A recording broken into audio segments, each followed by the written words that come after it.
दोस्तों, ये कहानी तेनाली रामा की है। बीजापुर के सुल्तान इस्माइल आदिल शाह को डर था कि कृष्णदेव राय अपने प्रदेश रायचूर और हमकल वापस लेने के लिए उस पर कभी भी हमला कर सकते हैं। उसने कई लोगों के मुख से ये सुन रखा था कि कृष्णदेव राय इतने बहादुर और शूरवीर है कि ऐसे कई प्रदेशों को जीतकर वापस हासिल कर चुके हैं। आदिल को अब हमेशा इस बात की चिंता सताने लगी थी कि कभी भी कृष्णदेव राय उस पर हमला करेंगे और उससे दोनों प्रदेश छीन लेंगे। वह इतना परेशान रहने लगा था कि उसका खाना पीना सोना सब हराम हो गया था। इसलिए उसने इस चिंता से मुक्ति के लिए कृष्णदेव राय की हत्या करने का मन बना लिया।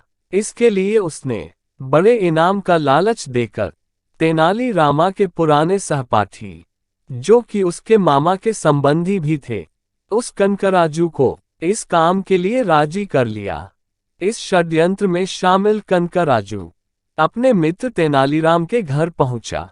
तेनालीराम मित्रों का मित्र था। उसने दिल खोलकर अपने पुराने सहपाठी मित्र कनकराजू का आदर सत्कार किया। तेनालीराम ने उसकी आवभगत में कोई कमी नहीं रखी। उसे आग्रह कर अपने घर भी ठहराया।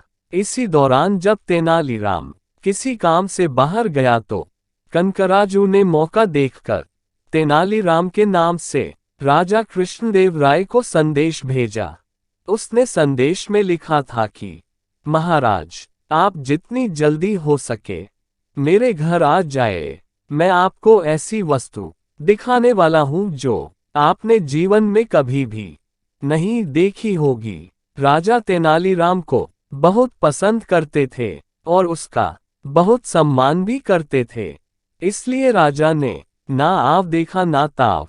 बिना हथियार के वह तुरंत तेनालीराम के घर पहुंच गए। जैसे ही राजा तेनालीराम के घर में प्रवेश करने लगे कि कनकराजू ने एक खंजर से उन पर हमला कर दिया।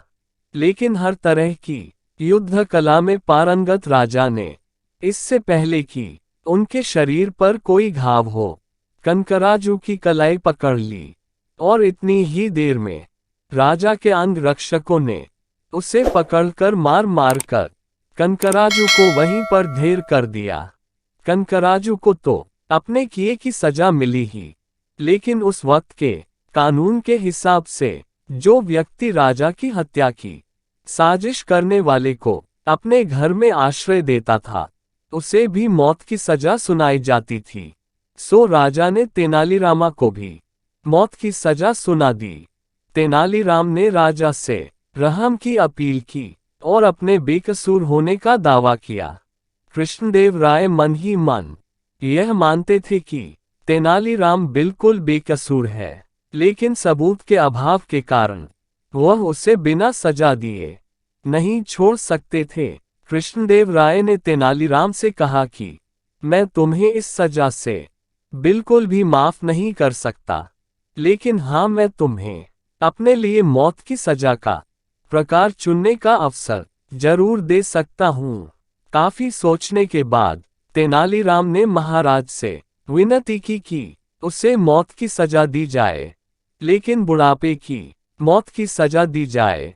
इस तरह से अपनी बुद्धि और समझदारी का इस्तेमाल करके तेनालीराम एक बहुत बड़ी समस्या से बाहर निकल आया और अपनी जान बचाने में कामयाब हुआ, क्योंकि राजा ने उसे वचन दिया था कि वह अपनी इच्छा के हिसाब से मौत की सजा मांग सकता है। इसलिए राजा ने भी उसे बुढ़ापे की मौत देने के लिए मंजूरी दे दी। दोस्तों, कभी कभी ऐसा होता है कि हम ऐसी समस्याओं में फंस जाते हैं जिनसे निकलना काफी मुश्किल होता है। ऐसे समय में हमें चाहिए कि हम शांत रहें और अपने दिमाग के घोड़े दौड़ाएं। दोस्तों, आपको इस कहानी से क्या सीख मिली, हमें कमेंट करके बताएं। कहानी अच्छी लगी तो लाइक कीजिए और अपने दोस्तों को शेयर कीजिए। और ऐसी ही कहानियां सुनने के लिए हमारे चैनल को सब्सक्राइब कीजिए।